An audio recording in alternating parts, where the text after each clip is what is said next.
is Sarah Matthews, and I'm here with my colleague Sarah Marshall-Rose, and we work with a folk arts collaborative called Folk 3D. We're here today to tell you about making flowers out of different pieces of card and paper, and the reason why we started doing them. We actually have been asked by Derby Folk Festival quite some years ago, as part of our role within their festival, organising public engagement and getting people involved in doing things and awareness about the festival. We started making flowers from the flyers of the festival themselves. But you can make flowers for whatever reason. You can make them for a bouquet, or you can make them to decorate your own home. They're really nice Christmas decorations. They even make nice wedding bouquets and corsages. So what we're going to do is take you through the different stages. It's very simple, and it's quite therapeutic, and a really nice way to spend your time and to do with somebody else, socially distanced or otherwise, and to be able to have something creative and artistic at the end of it. So you need to start off by choosing your card. In our case, it's going to be flyers from the festival, or potentially actually even St. George's Day. And you need 5 squares. So that's the first thing to make sure that you've got. And those squares need to be the same size. So here we go, something like that. My colleague Sarah will be giving you a demonstration of some different cards that she's got on her side. And we're going to take you through the different stages of how to make them. What would you say the first thing is that we have to do, Sarah? Okay, so what I've done here is I've found some of the flyers, and I've folded them in half. So the first thing that I'm going to do is to cut down that crease. So it's really, really simple. So you will need a pair of scissors. And then to make yourself in a square, the way that I do it is to create a triangle. So I'll just move that out of the way.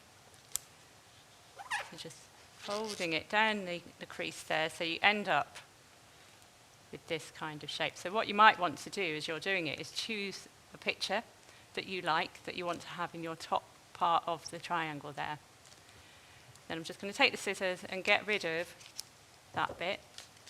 One little bin there. So you end up with a triangle. So that's the first stage.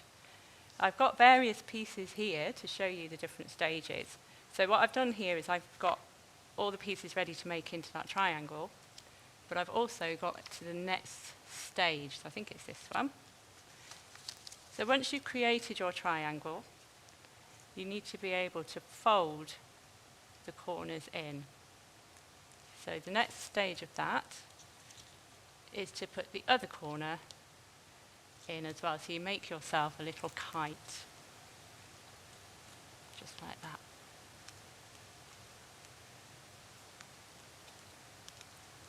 Do you want me to do a little bit more, Sarah? Or would you like to do a bit more? I'll take over from there. So I'm using these slightly lighter colours here from the St. George's Day.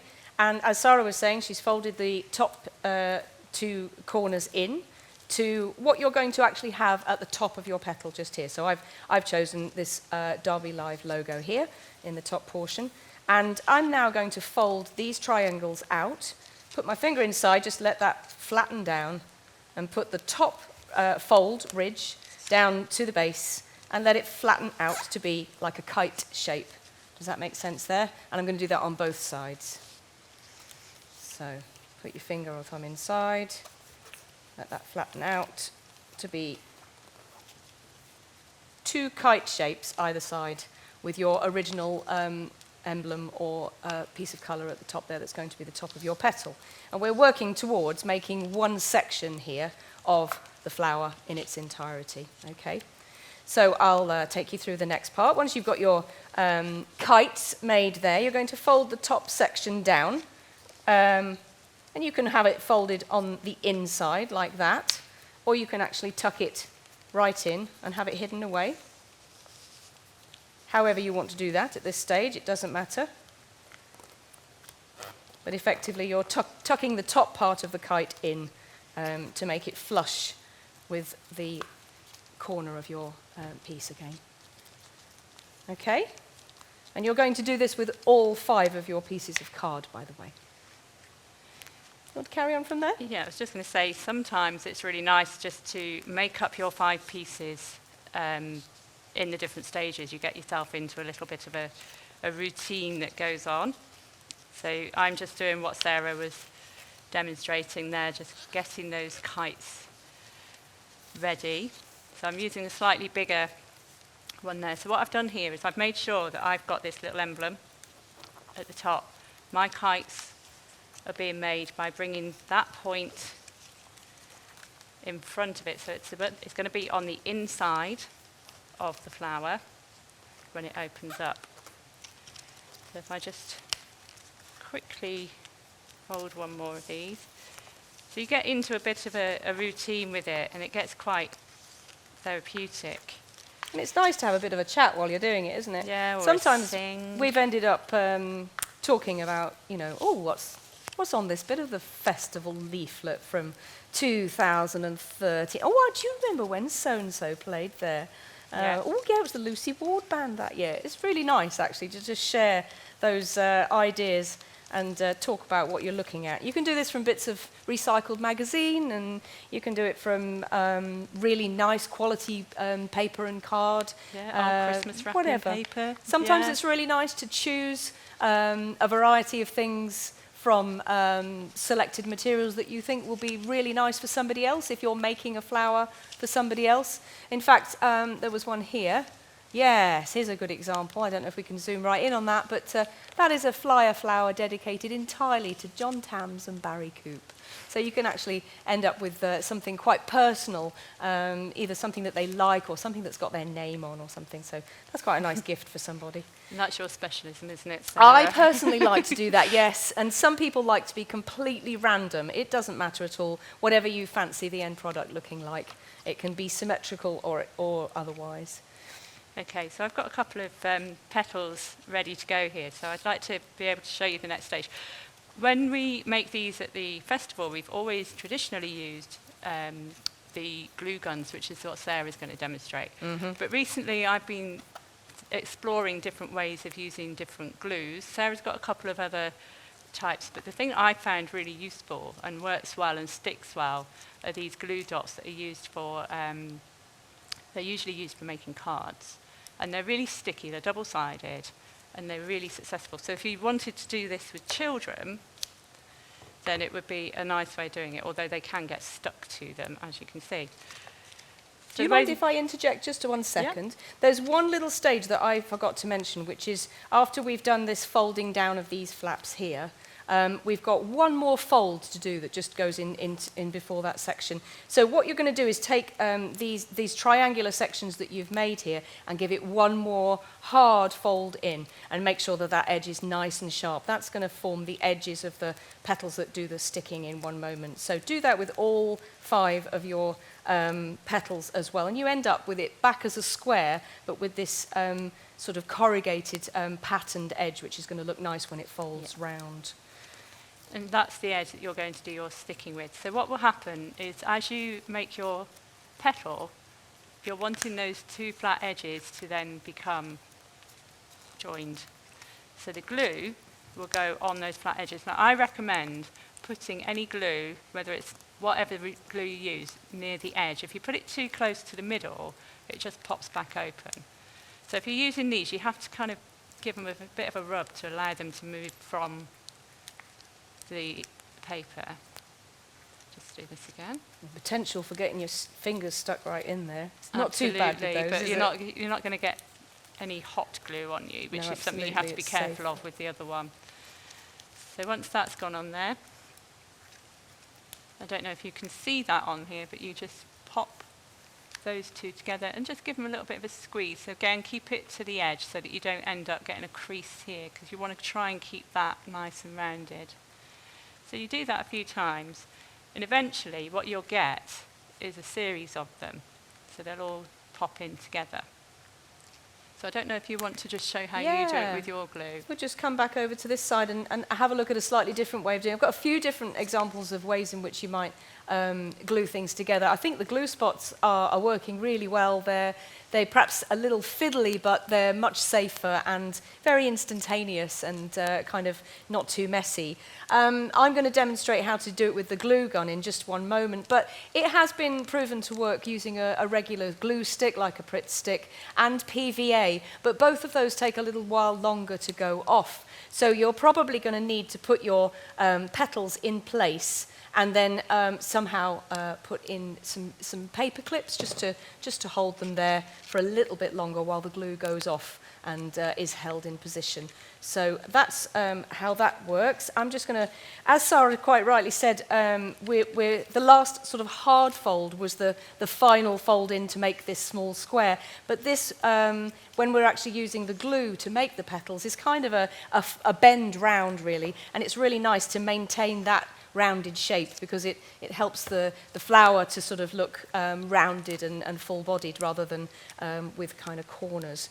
So I'm just going to put a little bit of hot melt glue down one side there, and then without burning my fingers, obviously, I'm going to just squeeze those two sides together, and you need to just spend, I don't know, about 5 or 10 seconds there, letting that go off, and in the process, trying not to get hot melt glue on anything else.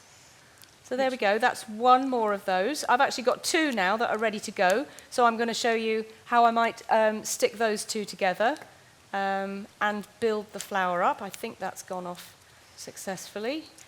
Fantastic, we'll put a little bit of glue just down the side here. Oh, looks the side of a Morris man's hat there, I can see. And coloured ribbons from the maypole. That looks rather nice, doesn't it? Okay, so I'm lining up those edges and I'm sort of turning it over to check that it's flush at the top there and that the petals are opening out nicely.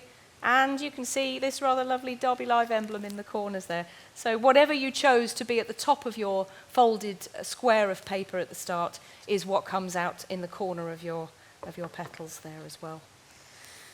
Lovely. So I'm just going to do a few more of those. So there was one of these that I was asked to make for a friend, actually, who was getting married, and she put a call out on Facebook for flowers for a wedding bouquet. And all sorts of people did all sorts of things. There were knitted ones, and there were crocheted flowers, and all sorts of beautiful designs came in. And I had some really nice coloured card that was just printed, but not actually recycled from anything else. And I made her a beautiful purple flower and a bright green flower, and I'm very pleased to say that she put them in the centre of her bouquet. I was really honoured that it featured like that. So they can be all sorts of reasons why you might want to make flowers. These are such a lovely design. They actually tessellate together so that if you wanted to make something like a flower ball to be a sort of Christmas centrepiece hanging in the middle of the room, that would actually work as well. Just let that go off and perhaps demonstrate that. If you've got sort of multiple sets of flowers, you can actually sort of see how that would work 3D and actually sort of go all the way around. I think that could make quite a nice maths project. Yeah, great. Yeah, very good in these times of homeschooling. Would you like me to go through how we get that last piece in? Yeah, great stuff. Yeah, Thank okay. you. So I've got mine ready for inserting the last piece, but before putting the last piece in, we need a little piece of wire. So this, I believe, is sort of garden wire. You can get it in a lot of stores, garden stores. With the glue spots, what you can do is just literally pop one end onto the glue spot and wrap it around. It's really nice to do. It's quite satisfying. So you wrap it around, so you've got your glue on the end. And then you just pop that into the middle before you put the final piece in. Just make sure that it's stuck to something there that should be fairly kind of sturdy in there. And then what I've done here is I've just put glue spots on either side. Sarah will be doing it by putting a little bit extra glue in because it's the last piece to go in. And then you literally just pop one side on first and then close off flower, and there you go. Voila. One flying flower. Beautiful. So, yeah. That's really nice. That's made from a a poster that has a white background, and you can see in the center of the flower that it has, oh, there's another one, yeah, used the other way around. They look great. So it's nice to have that white contrast, actually, whereas mine is going to be all color, which is absolutely fine as well, but just different.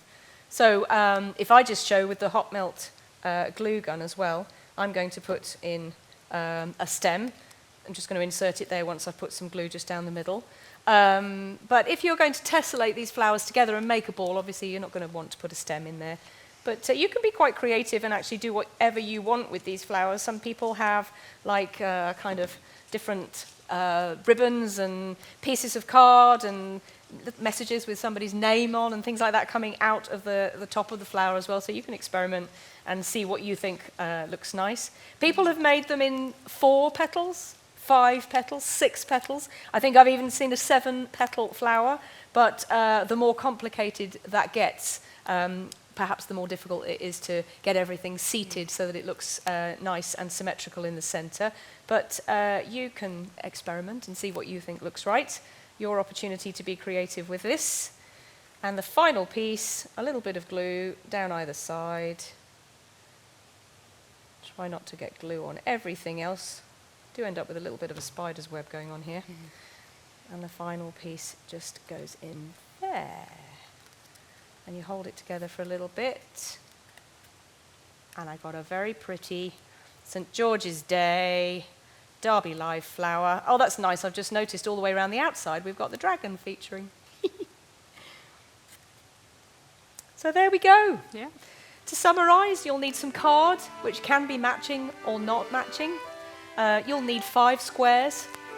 You'll need to go through the different stages we've shown you of folding until you have your different petals, and you glue them together in whatever way is best for you and safest.